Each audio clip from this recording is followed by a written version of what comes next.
forma de complemento y ahora vamos a tocar el tema de las citoquinas.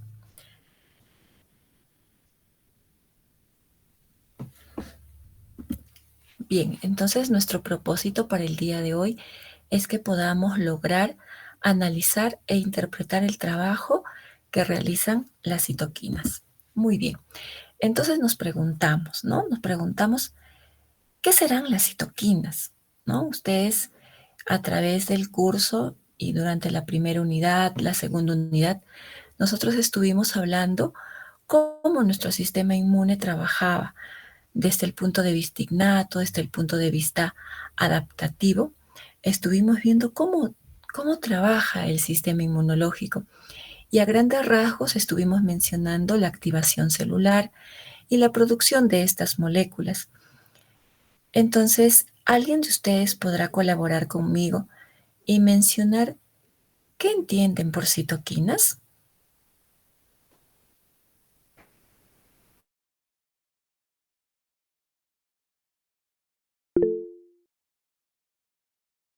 Adelante, Juan Carlos. Licenciada, son como los mensajes que envían de repente los macrófagos o de repente todo el sistema inmunológico para poder comunicarse. Muy bien, Juan Carlos, excelente. ¿Alguien más? Las citoquinas son como mensajeros que van a comunicar entre las células para poder regular lo que es la respuesta inmune. Muy bien, Gabriela, muchas gracias, excelente, muy bien. Exactamente, estimados, ¿no? Cuando hablamos de las citoquinas, nosotros estamos hablando de mensajeros inmunológicos, ¿no? Como sus compañeros mismos nos han podido mencionar, van a ser los que van a comunicar si una célula debe activarse, debe fabricar un tipo de moléculas para poder comunicar a otras y de esa manera orquestar una respuesta inmune efectiva. Entonces, si ustedes recuerdan un poquito, esta es otra forma de poder tener un vínculo de comunicación entre células. Pero nosotros estudiamos entre la primera y la segunda unidad también un tipo de comunicación celular. ¿Alguien recuerda?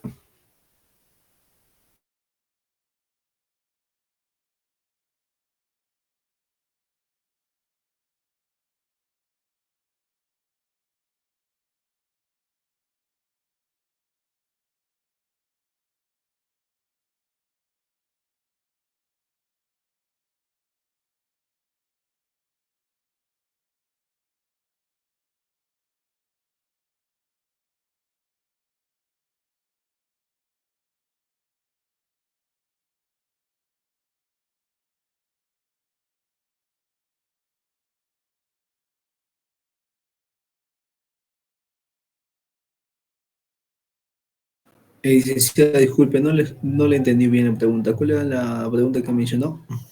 Ya mencionaba de que nosotros ya habíamos estudiado un tipo de comunicación celular durante la primera y segunda unidad. Y en este caso, al tocar ahora citoquinas, era el otro tipo de comunicación celular. Y les preguntaba si recordaban esa primera comunicación celular que nosotros vimos durante esas unidades.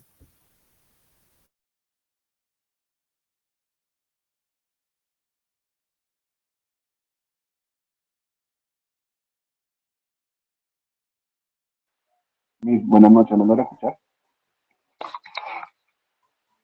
Sí, sí te escucho. Más que nada, se habló de la paracrina, autocrina y endocrina.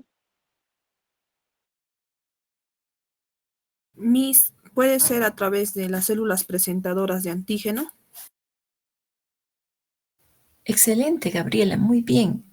¿Cómo así, Gabriela? Explícanos un poquito, por favor. Cuando hay una comunicación entre, por ejemplo, el macrófago o con el linfocito B, bueno, eso es lo que yo entiendo. Ok, muy bien, Gabriela. Mire, para poder recordarles un poquito, vamos a nosotros encontrar durante nuestra respuesta inmune, ¿no? Vamos a tener dos tipos de comunicación celular importantes. Uno es el contacto directo mediante las distintas moléculas de membrana, ¿no? Ese es un contacto directo y ahí podemos citar esa comunicación entre el complejo mayor de histocompatibilidad y sus respectivas células que reconocen los antígenos presentados por ellas. ¿Estamos de acuerdo? Y la otra forma, igual de importante, es mediante la síntesis de estas pequeñas moléculas que reciben el nombre genérico de citocinas, citoquinas, quimioquinas, ¿no? Es lo mismo. Y que estas también van a cumplir un rol tan importante para poder activar todo el conjunto de respuesta inmune que va a estar destinado a acabar con el patógeno, ¿sí? Entonces, ese punto de la comunicación celular entre membranas lo hemos visto durante la primera y segunda unidad, ¿no? ¿Recuerdan cuando hablamos del complejo mayor de histocompatibilidad? También recuerdan cuando, como su compañera dice, la comunicación entre, por ejemplo, el linfocito T helfer 2 con su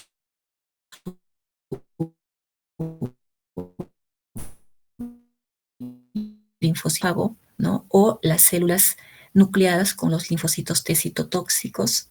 Entonces ahí estamos hablando de comunicación celular, se están comunicando. Ahora, estas citoquinas son las moléculas más pequeñas, ¿no? Pequeñas moléculas que sus concentraciones se expresan en picogramos. Entonces, imagínense, son bastante pequeñas, tienen un tiempo de vida muy limitado, ¿no? Y suelen autolimitarse mediante otras citoquinas que deben hacer también el par en el momento que ya no es necesario que sigan secretando, ¿sí? Entonces, no nos olvidemos, pues, que este grupo de moléculas vienen a ser moléculas proteicas de un peso molecular bastante bajo, ¿no? Y que van a cumplir la función de mensajeros inmunológicos, ¿sí? Si en algún momento del desarrollo de la clase ustedes sienten que no están entendiendo, que no están comprendiendo, con toda confianza, estimados, pueden interrumpir para yo volver a repetir, para volver a explicar de alguna otra forma, con toda confianza, por favor. Muy bien, entonces aquí vamos a ver algunas formas, cómo actúan las citoquinas, ¿no? Miren, en el primer ejemplo nosotros podemos ver a la interleuquina 4 actuando sobre diferentes células. Eso quiere decir que esta molécula va a tener receptores sobre diferentes células, pero van a tener el mismo efecto o la misma función. Si ustedes ven, interleuquina 4 está encontrando un receptor sobre las células B, sobre los timocitos o linfocitos T, sobre los mastocitos, y tiene un efecto igual o generan una misma respuesta celular, que es la proliferación de cada una de estas células. A eso le llamamos la pleiotropía, ¿ya? Entonces, cuando hablamos de pleiotropía, nos estamos refiriendo, ¿no? Nos estamos refiriendo a que una citoquina encuentra receptores en diferentes células y cumple la misma función, ¿sí? Muy bien, por otro lado, vamos a tener a un grupo de citoquinas que se juntan, ya forman un equipo, y ahí tenemos interleuquina 2, 4, 5. Estas se unen y van a encontrar receptores en una misma célula, ¿no? En una misma célula, en este caso, tenemos al linfocito B, ¿no? Que va a expresar receptores para cada una de ellas. Estas se juntan para tener un efecto potenciado y van a generar en estos linfocitos B proliferación, ¿no? ¿A qué nos referimos cuando hablamos de proliferación? Nos referimos a que se va a dar origen a una copia de un número bastante grande de estos mismos linfocitos B y todos van a tener las mismas características. Eso quiere decir que van a ser linfocitos B que van a reconocer el mismo antígeno que reconoció este. ¿Estamos de acuerdo? A eso le llamamos la redundancia, ¿no? Le llamamos la redundancia. ¿Sí? Muy bien. Ahora, por otro lado, también vamos a poder ver que algunas citoquinas se unen de a dos, ¿no? Forman un equipo, un dúo, y estas van a tener la misma función. De repente una más específica que otra, como en este caso, por ejemplo, la interleuquina 4 es una interleuquina que realiza el cambio de isotipo sobre los linfocitos B. Pero si se une a la interleuquina 5, ese efecto se potencia, de tal manera que la fuerza con que va a suceder el cambio de isotipo va a ser mayor. Así es que se juntan, actúan sobre el linfocito B porque va a tener los receptores para estas citoquinas y van a generar un cambio de isotipo. ¿Recordamos qué es el cambio de isotipo? Eso lo hablamos cuando desarrollamos el tema de inmunoglobulinas. ¿Alguien lo podría mencionar? ¿A qué nos referimos con cambio de isotipo?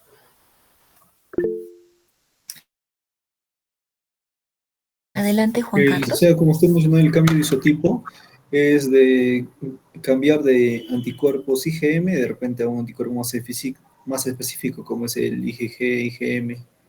¿Así es, ¿verdad? Excelente, sí. Muy bien, Juan Carlos, así es. ¿Ya, chicos? Entonces, estamos todos de acuerdo. Muy bien, entonces a eso le llamamos el sinergismo, ¿ya? El sinergismo. Ahora, este sinergismo no puede estar estable en un tiempo prolongado, porque sabemos que la fuerza que ejerce sobre el linfocito B es para cambiar el isotipo y debe frenar, porque necesitamos que salga otro tipo de inmunoglobulina y ya no vamos a seguir haciendo otro cambio de isotipo sobre la que ya se está produciendo. Así es que ahí necesitamos una molécula antagónica o el antagonista que debe bloquear ese sinergismo, que quiere decir que las debe dividir. Entonces, ya actúa el interferón gamma, ¿no? El interferón gamma, ¿ya? Y a eso le llamamos el antagonismo, ¿sí? ¿Tienen alguna pregunta con respecto a esta descripción, estimados? Podemos ver ahora todo el proceso con respecto a lo que es la activación celular, ¿no? ¿Cómo es que se forman las citoquinas? ¿Cómo es que se liberan estas citoquinas? ¿En qué momento lo hace la célula? Y nosotros vamos a ver el paso a paso con este gráfico. Y miren ustedes que para que una célula pueda liberar citoquinas, va a necesitar de un estímulo, de un efecto inductor, ¿cierto? Así que, ¿quién será el estímulo? ¿Quién será el inductor? ¿Alguna idea?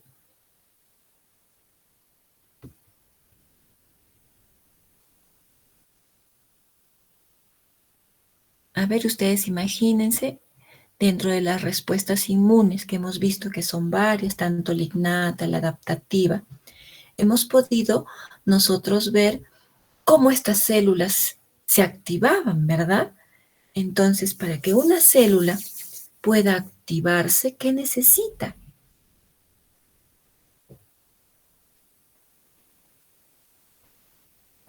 ¿Del agente bacteriano o agente externo? El antígeno. Claro, muy bien, el antígeno, por supuesto. Y el antígeno puede ser un virus, una bacteria, un parásito, ¿verdad? Un agente micótico o alguna sustancia que pueda generar una respuesta inmune, que también puede ser inerte, ¿verdad? Entonces, ese estímulo que acabamos de mencionar va a tener que entrar en contacto con nuestra célula. Y nosotros podemos citar un ejemplo, ¿verdad? Podemos hablar, por ejemplo, de las células dendríticas. Nuestras células dendríticas ya todos sabemos cómo trabajan, ¿verdad? Son los que capturan un antígeno nuevo, las fagocitan, las procesan. Los presenta. Exacto, y las presentan, pero justo antes de la presentación, estas en el momento que ya entran en contacto con el antígeno, estas células dendríticas se activan y ese término de activación quiere decir que el núcleo ha recibido un mensaje de tal manera que ordena a la célula a liberar estas pequeñas moléculas para que pueda comunicar a otras células y puedan venir los refuerzos. Entonces, todos ustedes han desarrollado la práctica de proteína C reactiva, ¿verdad? Eso es dentro de sus primeras prácticas. De tal manera que todos debemos saber cómo trabajan estas proteínas C reactivas.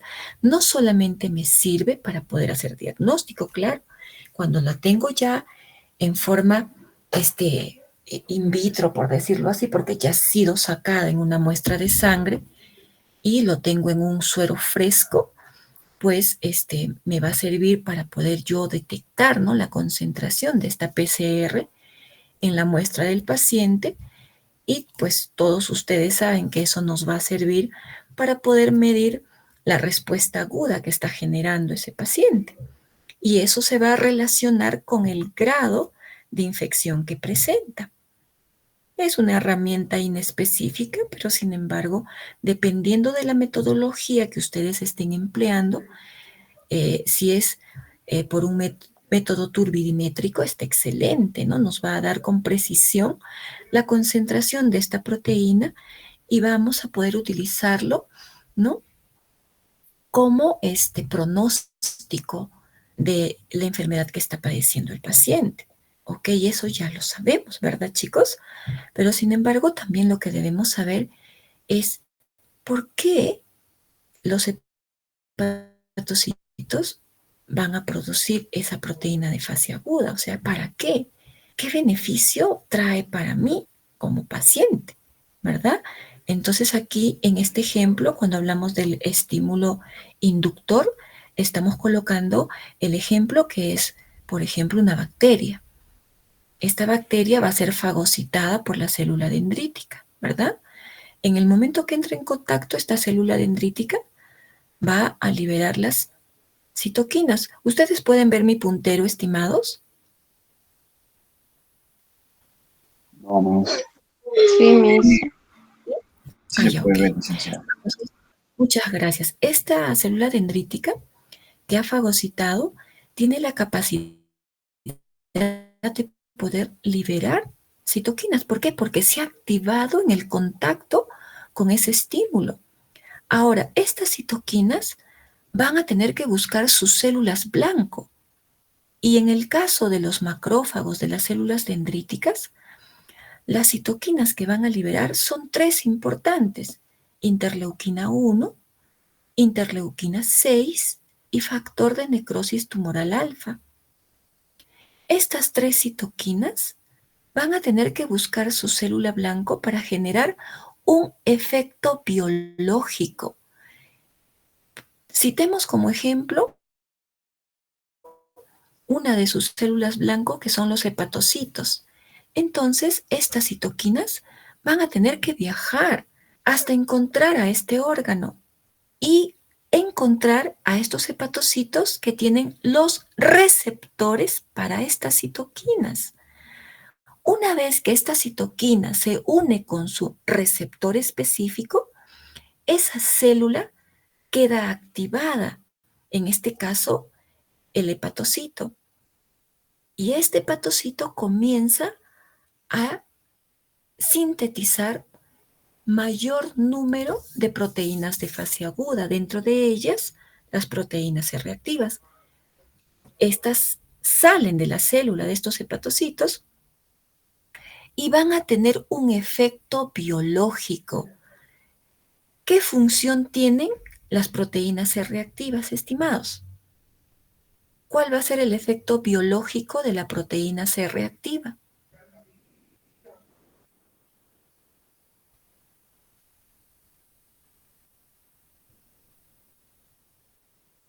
¿Alguien recuerda? El efecto biológico de la proteína C reactiva, estimados, es la opsonización del patógeno. ¿Recuerdan el sistema de complemento que hemos llevado la semana pasada? ¿Recuerdan que hablamos del sistema de complemento? Y cuando hablamos del sistema de complemento, nosotros explicamos, ¿no?, que también, así como las lectinas, que son proteínas de fase aguda, la PCR también tiene ese mismo actuar. Son opsoninas, marcan al patógeno y activan al sistema de complemento. Entonces, su efecto biológico de la PCR es la opsonización y la activación del sistema de complemento. Y así podríamos citar otros efectos biológicos con respecto a la generación inicial de estas citoquinas que han liberado las células dendríticas, ¿no? De repente ya no va a actuar sobre los hepatocitos, sino va a viajar al hipotálamo, de repente a la médula ósea, de repente al sistema óseo y así sucesivamente. Ahora, aquí podemos observar qué pasa cuando una célula comienza a liberar las citoquinas, ¿no? ¿Qué sucede? Algunas veces la célula activada libera sus citoquinas, pero antes de poder tener el destino para una célula en particular, primero esas citoquinas que libera esa célula regresan sobre su misma estructura para que éstas puedan proliferar. Y a eso le llamamos una acción autocrina de las citoquinas, ¿no? Una acción autocrina, porque se libera, miren ustedes, la célula produce y regresa para sí misma. Necesita para poder proliferar. ¿Quién hace esta acción autocrina, por ejemplo? Lo realizan los linfocitos T helfer 1. Ustedes recordarán que T helfer 1 trabaja con una célula presentadora de antígeno. ¿Cómo se llama?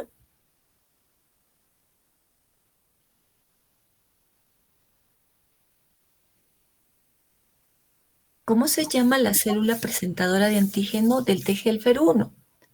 Con el macrófago. Licenciado. Macrófago. Ajá, muy bien, excelente, el macrófago.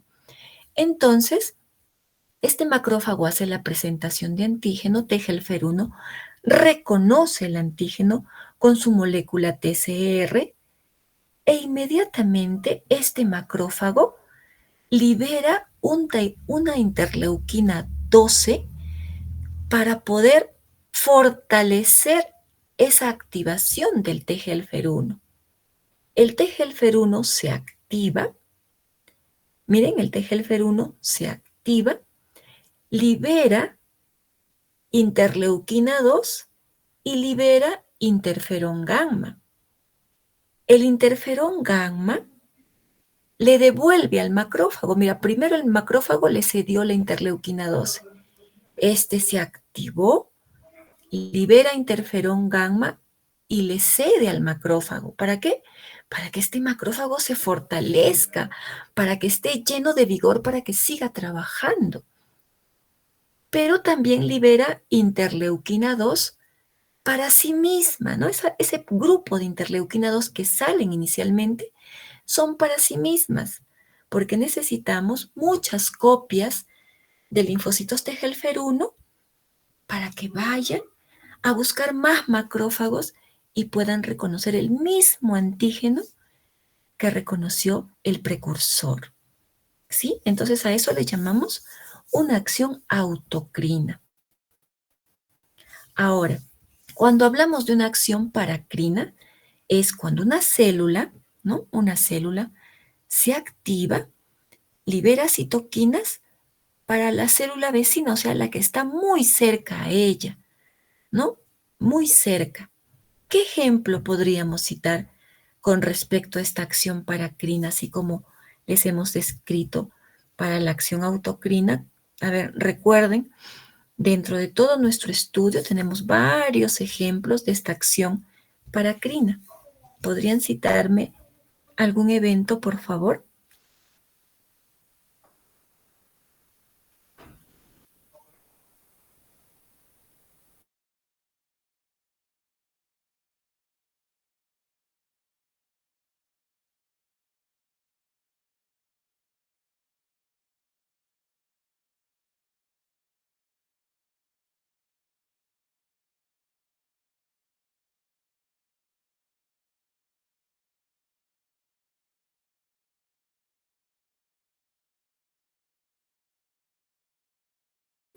¿No recuerdan, estimados? Yo me acuerdo de uno, pero no sé si estoy en lo correcto. La liberación de interferona por células ya contagiadas para acercar a lo natural killer y avisar a las células vecinas. Ah, excelente, José, está muy bien. Por supuesto, ahí tenemos un ejemplo, ¿no? Y podemos recordar ahí la inmunidad innata, ¿no? De nuestras células nucleadas en el momento que son invadidas por patógenos intracelulares, ¿no? Recordemos el interferón tipo 1, que incluye el interferón alfa y beta, y que pues estas citoquinas van a ser las que van a comunicar de forma inmediata a sus células vecinas sobre lo que está sucediendo. Y las células vecinas van a entrar a un estado antiviral, ¿no? Entonces ahí hablamos de una acción paracrina. ¿Qué otro ejemplo podríamos citar? Podría ser en el momento que el linfocito B hace la presentación de antígeno a los linfocitos T helfer 2 y estos T helfer 2 liberan interleuquina 4 para ella, ¿no? Para la que está muy cerca a ella. Esa también es una acción paracrina. ¿Sí? Entonces, es cercano el contacto. Ahora, con respecto a la acción endocrina, ya nos está hablando que el efecto va a ser muy distante, ¿no? Aquí nosotros podemos ver, la célula está activada, libera las citoquinas y dice que estas tienen que viajar, ¿no? Viajar hasta encontrar su célula blanco. Y eso acabamos de hablar hace un momentito, ¿verdad? Hablamos en este ejemplo que vimos, dijimos que puede ser un macrófago, puede ser una célula dendrítica que va a activarse, va a liberar las citoquinas y estas van a tener que ir a buscar su célula blanco pues hasta los hepatocitos o pueden ir hasta el hipotálamo, ¿no? Porque esas interleuquinas 1, 6 van a tener sus células blanco a nivel de hipotálamo, por ejemplo, porque son las que van a regular la temperatura, las que van a regular el centro del apetito. Así que va a ser distante, ¿no? Para encontrar esas células diana que ellas necesitan. También podemos ver otras imágenes con las cuales de repente puede quedar más claro, estimados. Y aquí tenemos en cuanto al estímulo, por ejemplo, ¿no? Nosotros hemos dicho que para que una célula pueda ser estimulada y produzca citoquinas, necesitamos de un estímulo externo y en este caso, pues, diversos patógenos, ¿no? De tal manera que la célula se activa, libera las citoquinas y estas citoquinas deben buscar su célula diana o blanco, porque las citoquinas liberadas, ¿no? Por la célula inicial van a buscar a otras células para poder comunicar lo que está sucediendo y pues a las células que elijan deben tener su receptor específico para esas citoquinas. Y luego estas células secundarias van a responder generando el efecto biológico, ¿sí? Generando el efecto biológico. Entonces, ahí tienen también para ver. Ahora, con respecto a los efectos o a las acciones, aquí podemos ver, ¿no? Entonces, cuando hablamos de un efecto autocrino, hemos dicho, es en el momento que nuestras células producen sus citoquinas. Una vez que han liberado sus citoquinas, estas van a regresar sobre ellas mismas. Eso quiere decir que tiene un receptor para la citoquina que está liberando, ¿no? Y ahí hemos puesto el ejemplo de los TGF1. Ahora, en el efecto paracrino, ya las citoquinas que está liberando es para la célula vecina, para la que está muy cerca a esta que está produciendo. Ahora, el efecto endocrino es aquella que esta célula activada libera sus citoquinas, pero ya no va a ser para la vecina ni para sí misma, sino va a tener que viajar a través de la circulación, no muy distante, y encontrar su célula diana, ¿no? Y tener un efecto endocrino. ¿Tienen alguna pregunta hasta aquí, estimados? Sí, adelante, Giancarlo. Sí, licenciada, disculpe. ¿Podría dar unos ejemplos más sobre autocrino, paracrino y endocrino, más que nada a nivel celular? Unos ejemplos más, por favor, para poder entender. Sí, por supuesto. Ahorita lo vamos a ver con otros gráficos y ahí vamos a estar incluso preguntándoles y ustedes van a estar recordando qué efecto es, ¿no? Vamos a participar, no te preocupes, Giancarlo.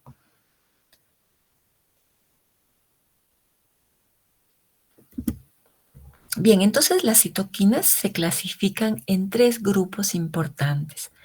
Las citoquinas implicadas en el desarrollo hematopoyético, y esto lo deben haber visto ustedes porque, a ver, ya deben estar llevando hematología, ¿verdad? Deben estar llevando hematología general o hematología 1, me imagino, ¿verdad, chicos?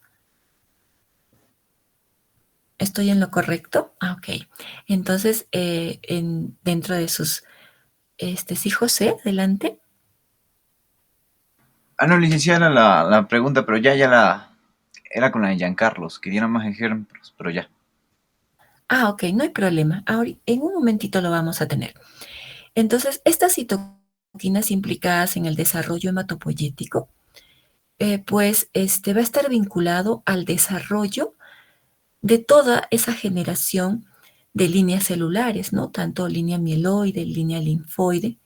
Y pues para poder lograr la maduración, porque ustedes saben que todas estas, ya en una persona que está relegada a esta maduración a la médula ósea, sabemos que el líder es una célula totipotencial, pluripotencial o los stem cell que le dicen, ¿no? Van a ser las que van a dar origen a las líneas celulares y sabemos que van a seguir todo un ciclo de vida hasta llegar a ser células maduras y efectoras, ¿no? Y para cada etapa de maduración van a necesitar una descarga de citoquinas, ¿no? Y estos se conocen como los factores estimulantes de colonias, ¿no? Y ustedes lo deben haber visto en sus primeras clases de hematología, ¿no? Entonces, por ahí le pueden dar una revisadita, pues para que puedan recordar un poquito. Con respecto al curso de inmunología, nosotros nos vamos a centrar principalmente en las citoquinas vinculadas a la respuesta inmune innata y vinculadas a la respuesta inmune adaptativa. Y entonces nosotros vamos a revisar las principales citoquinas de la inmunidad innata, ¿sí? Y que estas generalmente van a llevar al organismo a un estado inflamatorio. Cuando hablamos de la inmunidad innata, las células más importantes en generar citoquinas vienen a ser los macrófagos y las células dendríticas. Son las células centrales de la inmunidad innata en cuanto a la producción de citoquinas, ¿no? Y estas células dendríticas y las células macrófagas van a producir principalmente estas citoquinas, interleuquina 1, interleuquina 6, interleuquina 12 y el factor, ay, perdónenme, ay, se me fue el nombre, a ver. Factor de necrosis tumoral, Miss. Sí, el factor de necrosis tumoral alfa. Muy bien, muchas gracias, estimado. El factor de necrosis tumoral alfa. Entonces, todo este grupo de citoquinas van a tener una misión, ¿no? Una vez que sean liberadas por estas células dendríticas o por los macrófagos, empezamos a tener ya estas moléculas que deben buscar sus órganos diana o sus células diana para generar el efecto biológico. Entonces, aquí vamos a citar un ejemplo para que ustedes puedan tenerlo un poquito más claro. Nosotros vemos acá una célula dendrítica y esta célula dendrítica está realizando fagocitosis, ha entrado en contacto con el patógeno. ¿Y qué dijimos? Que cuando entra en contacto con el patógeno, libera interleuquinas. Y estas son las más importantes, interleuquina 6, interleuquina 1 y el factor de necrosis tumoral alfa. Ok, ya liberaron. Ahora estas van a tener que encontrar sus células diana. ¿Y dónde están? Una de sus células diana, porque como estas son inmunidad innata, recuerden que van a tener muchas células diana, ¿no? Muchas células diana. Entonces, una de ellas son los hepatocitos y tienen que llegar hasta el hígado. Entonces, ese efecto, ¿qué sería? ¿Un efecto autocrino, paracrino o endocrino? Endocrino. Endocrino. Ok, está muy bien, es endocrino. ¿Por qué? Porque está viajando por la circulación hasta encontrar su órgano respectivo. ¿Cuál va a ser el efecto biológico? Una vez que llega al hígado, ¿cuál va a ser el efecto biológico? Miss, a través de la PCR, la producción. Ajá, entonces antes de la opsonización sería la producción de proteínas de fase aguda, ¿no? Recuerden, el hígado va a responder liberando proteínas de fase aguda. Dentro de esas proteínas de fase aguda se encuentra la proteína C reactiva, pero es una. Pero el hígado responde produciendo numerosas, más de 30 proteínas de fase aguda. Dentro de ellas está la lectina, el fibrinógeno, el sistema de complemento, está la ferritina, la transferrina, la aptoglobina, o sea, un grupo de proteínas de fase aguda que están destinadas a colaborar en la respuesta inflamatoria de nuestro sistema. Entonces, ustedes han estudiado una en particular dentro de su práctica, ¿no? Y si es un hito, lo deben saber por lo menos muy, muy bien, estimados. Así es que esta proteína se reactiva, ¿no? Liberada por los hepatocitos, van a ir en busca de su patógeno. Y hemos dicho qué cosa hacían, la opsonización, ¿no? Van a marcar al patógeno. Pero ¿qué cosa reconocen en el patógeno? No es que una proteína va y pues se va a unir así por así a la estructura del patógeno. Tiene que reconocer algo en particular para que pueda haber una unión firme. Y lo que reconoce es una fosforilcolina, ¿no? Es un componente de la pared celular de los patógenos. Se une entonces a esta fosforilcolina y unida, ustedes ya saben que siempre que está marcado un patógeno, hemos dicho que los macrófagos los ven pues como platos suculentos. Así que para ellos es mejor que esté marcado y pueden fagocitarlos. Pero no van a ser abastos, porque no es una, ni 10, ni 20, ni 1000, ni 10.000 bacterias las que ingresan. Ingresan millones. Así que necesitamos ciertamente los macrófagos, pero no va a ser suficiente, así que muchas van a estar marcadas. Aparte de estos macrófagos, ¿quiénes son los que van a reconocer a este complejo, ¿no? Que estamos viendo? ¿no? Unión antígeno y proteína C reactiva. ¿Quién se va a hacer cargo de poder eliminar a este patógeno? Estimados.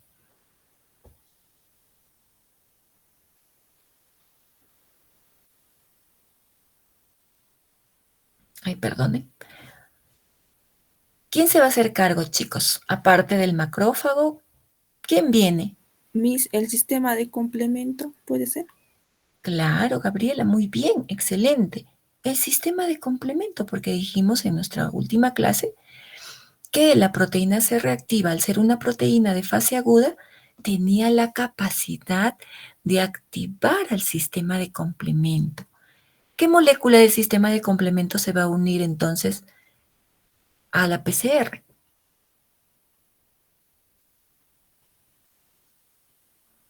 Creo que comenzaría con la C1 y ahí vendría la cascada de a poco. A ver, ¿qué dicen, chicos? ¿Están de acuerdo con José? Miss, la C3 puede ser. Ya, mira, tenemos a José que dice la C1, a Gabriela que nos dice la C3. A ver, chicos, ¿qué dice el resto? Licenciada, va a depender de qué vía se está activando, por qué vía. Ya, pero ¿qué opinas tú si tenemos ahí a un patógeno marcado con PCR?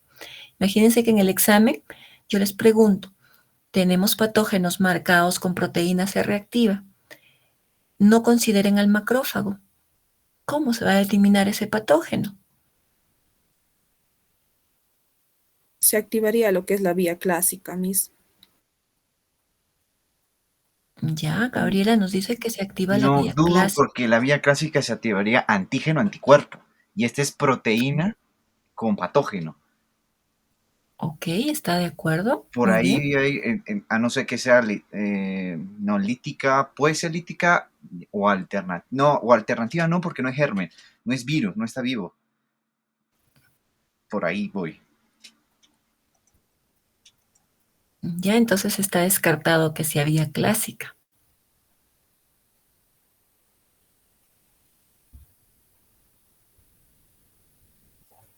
La semana pasada les explicamos, chicos, y les dijimos, ¿Puede ser la vía alterna? ya Ángela nos dice vía alternativa, pero recuerden un poquito y tienen que revisar un poquito el material que tienen, porque se les hizo un resumen y ustedes observaban cómo se activaba la vía alternativa. Dijimos que la vía alternativa se activa frente a patógenos. Estos patógenos no están marcados, estos patógenos están desnudos. Entonces, C3 es el que marca el patógeno, pero en este caso el patógeno ya está marcado por PCR, entonces C3 no puede ser. Ahora, vía clásica no puede ser porque, como dijo José, vía clásica se activa frente a inmunocomplejos, antígeno, anticuerpo. Entonces, ¿qué molécula se une a este complejo patógeno PCR?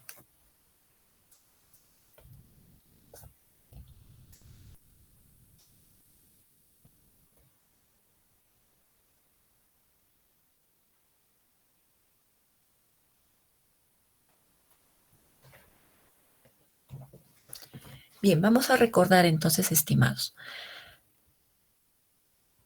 Nosotros mencionamos que cuando hablamos de proteínas de fase aguda, miren ustedes acá, aquí también está la lectina.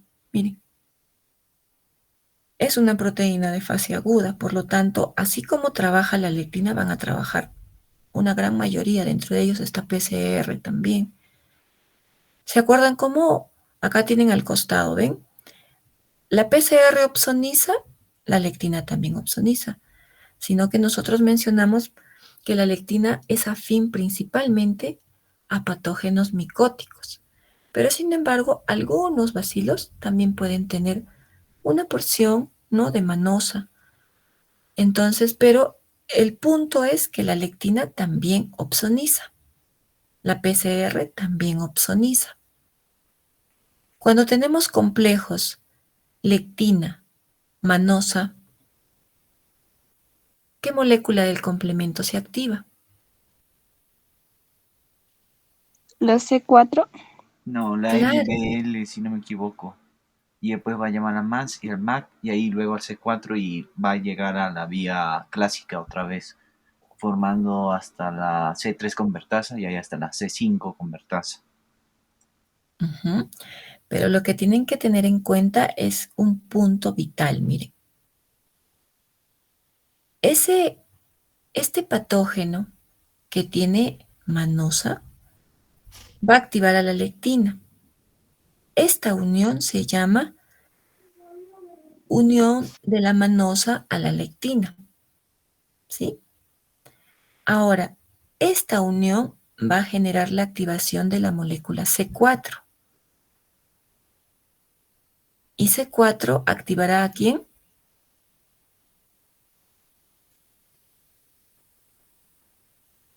AC2. A C2. Una vez que C4 está unido a C2 y obviamente las moléculas grandes que son C4b, C2b, estas cuando ya se fusionan forman la convertasa de C3. ¿Estamos de acuerdo?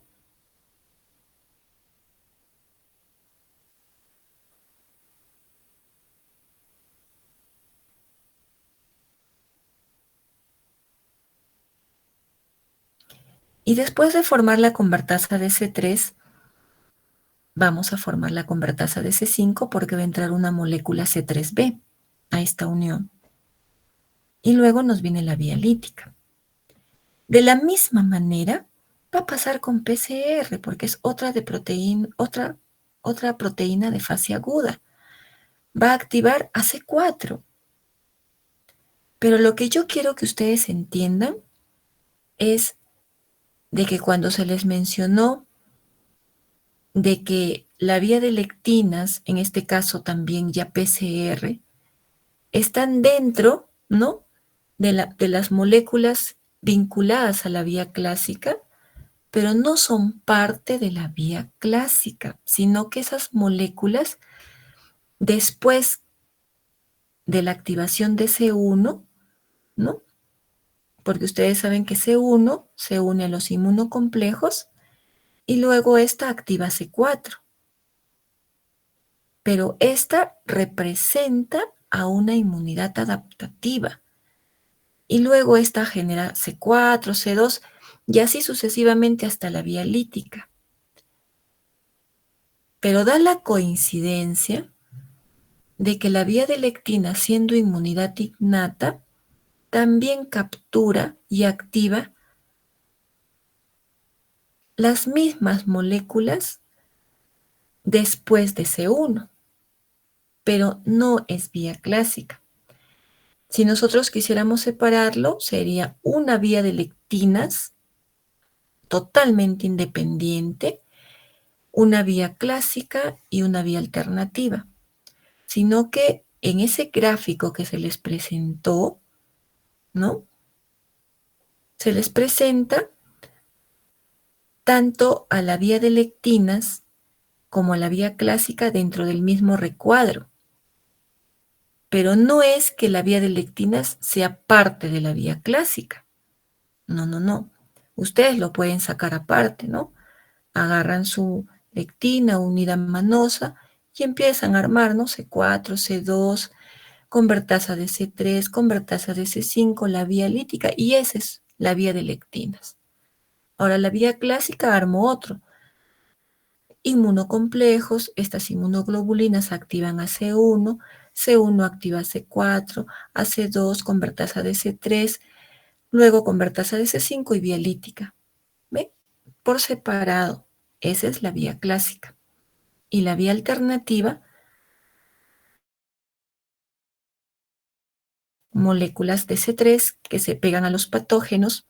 Estas moléculas C3 jalan a la molécula B, luego entra el factor D para poder desglosar la molécula pequeña de B, ¿no? Y se forma la convertasa de C3 uniéndose la properdina. Luego, una vez que entra C3, la properdina se pierde y se genera la convertasa de C5 y entra la vía lítica. ¿Ven? Entonces son independientes cada uno de ellos, sino que en el gráfico se aprovecha de colocarlo ahí arriba porque toda la secuencia es igual, pero no vayan a confundir y no vayan a decirme en el examen que la vía de lectinas es parte de la vía clásica. ¿Me han entendido, chicos?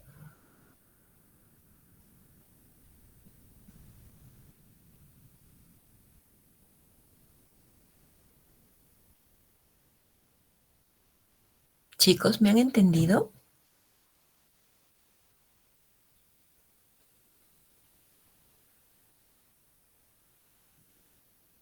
Muchas gracias, Tania. Bien, entonces vamos a continuar. Entonces, por aquí estamos viendo la PCR unida a su patógeno. Ok, dijimos que puede facilitar la fagocitosis, pero también sabemos ahora que la molécula C4 del complemento se puede unir y activar a toda la cascada hasta la vía lítica para poder matar a esta bacteria. Lo mismo va a ocurrir con la lectina que se une al patógeno, ¿no? Reconoce manosa, activa a C4 y pues activa a toda la cascada hasta la vía lítica para matar al patógeno. ¿Ven? Esto representa inmunidad innata. Y si ustedes se dan cuenta, estimados, que nosotros estamos hablando de citoquinas, pero estas jalan al sistema de complemento y estas jalan a la respuesta celular, de tal manera que si ustedes ven, estamos repasando todo lo que ya hemos llevado anteriormente. Entonces, en el examen van a tener que repasar todo para que puedan comprender, ¿no? Por eso les decía al inicio que era muy importante que formaran su base, ¿no? Su piso, para que puedan comprender estas dos últimas unidades. Porque si ustedes no han formado un buen piso de las dos unidades, ¿cómo van a poder trabajar con todas las moléculas si no saben la parte celular? ¿Ya? Entonces, si todavía estamos un poco flaquitos en esos dos puntos que ya llevamos, unidad 1 y 2, entonces pónganse a repasar. Chicos, eso es mi consejo. Muy bien. A ver, vamos a continuar.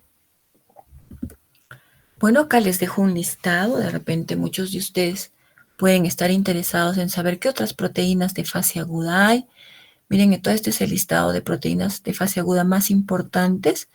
Y las que vamos a ver es proteína C reactiva, hemos visto el sistema de complemento, hemos visto las lectinas y nada más. Y por acá hay muchísimas más, miren, ¿ven? ¿Ya? Y acá están sus funciones que les corresponde dentro del sistema inmunológico, ¿no? Para que lo puedan revisar como un dato adicional. Ahora vamos a pasar a ver las citoquinas de la inmunidad innata. Dentro de las citoquinas de la inmunidad innata, nosotros vamos a tocar principalmente al interferón tipo 1, que involucra interferón alfa e interferón beta. ¿Recuerdan a estas citoquinas? ¿No? En el ejemplo lo narró José, me parece, y nos habló, pues, que generaba el estado antiviral en las células vecinas, ¿verdad? Representándonos la acción paracrina, ¿sí? Luego vamos a tener también vamos a tener las interleuquinas 12 que generan los macrófagos, ¿no? Algunos neutrófilos, algunos fibroblastos también, pero vamos a tener células dendríticas y macrófagos, que dijimos en el momento que entran en contacto con sus células presentadoras de antígeno, estas liberan, ¿no? Estas interleuquinas 12 hacia los linfocitos T para poder ayudarles en su activación. Eso mencionamos. Entonces, eso también es importante, ¿ya? Ahora, el factor de necrosis tumoral alfa también va a ser muy importante. También es producido por los macrófagos, ¿no? Principalmente, algunos linfocitos T también lo producen, pero esta va a tener una función muy importante, es generar inflamación, ¿no? trabajar a nivel del hipotálamo, a nivel de los hepatocitos. ¿Ah? La interleuquina 1, de igual manera, ¿no? Por nuestros macrófagos, y estas van a tener también ese efecto de poder generar activación en cuanto al proceso inflamatorio, la fiebre, la liberación de proteínas de fase aguda, ¿no? Si ustedes ven, estamos teniendo efectos similares, ¿no? Ahorita vamos a ver un gráfico para que ustedes puedan participar. Interleuquina 6, de igual manera, ¿no? Generado por macrófagos, células dendríticas, fibroblastos, y estas interleuquinas 6 van a estar ligadas a un punto blanco, principalmente el hígado, con la generación de proteínas de fase aguda. Entonces, 6, 1, factor necrosis tumoral, están con células blanco a nivel de los hepatocitos. Ahora, interferón gamma con interleuquina 1 tienen una célula en particular que está a nivel del hipotálamo, porque ambas generan el mismo efecto, miren. ¿Ven? ¿Ya? Y por último, podemos mencionar hasta la interleuquina 10, ¿no? Que nos va a generar el efecto de inhibición o activación, ¿no? Esta también puede generar los macrófagos en el momento que esté en contacto con sus respectivas células y pueden también favorecer, como la interleuquina 12, la activación celular. Vamos a poder ver el ejemplo. Y aquí ustedes observen, ¿no? Ya sabemos quién produce principalmente interleuquina 1. Hemos dicho los macrófagos, las células dendríticas, ¿no? Principalmente. Esta interleuquina 1, ¿no? Va a tener sus células diana, donde a nivel de hepatocitos, a nivel del cerebro hipotálamo, a nivel de los mastocitos, a nivel de los endotelios, epitelios, ¿no? Entonces, ¿qué es lo que va a generar? Va a generar diferentes efectos. Miren, si va al hígado, va a generar la producción de proteínas de fase aguda. Si va al cerebro, va a modificar la temperatura y va a modificar el centro del apetito. ¿Qué va a hacer? Va a elevar la temperatura y va a disminuir el apetito, ¿no? Entonces, esto básicamente porque está alertando al organismo que ha ingresado un intruso, un patógeno. La fiebre va a hacer que las bacterias puedan morir, porque éstas pueden sobrevivir a una temperatura de 35 a 37 grados, la gran mayoría, ¿no? Hay algunas que pueden soportar hasta 42 grados, como Enterococcus, por ejemplo, como Campylobacter, ¿no? Pero generalmente la gran mayoría pues tolera 37 grados y después de esa temperatura pues tienden a morir. Entonces lo que estamos generando es un efecto de protección para el organismo. Igual hemos mencionado que cuando está modificado el centro del apetito, pues es que el mismo sistema quiere que anulemos el ingreso de nutrientes porque el patógeno es quien lo va a aprovechar y se van a reproducir mucho más rápido. Entonces ya no tenemos hambre. Por otro lado, vemos que tiene también un punto en los mastocitos y hace de que al llegar al mastocito le induce a degranular, a liberar la histamina. ¿Para qué? Para poder comunicar a nuestros polimorfonucleares que realicen la diapédesis, ¿no? Entonces estas histaminas generan la quimiotaxis. Entonces van a reclutar polimorfonucleares porque estos también son fagocitos y van a colaborar en poder controlar el número de patógenos. Y la actuación en cuanto a los epitelios es pues la generación de prostaglandinas, colágeno tipo 4, que también van a cumplir la función de mediadores de la inflamación, ¿sí? Entonces, todos los efectos que vemos aquí Si podemos observar interleuquina 1 yendo al cerebro, interleuquina 1 yendo al hígado, ¿estos qué efectos serían?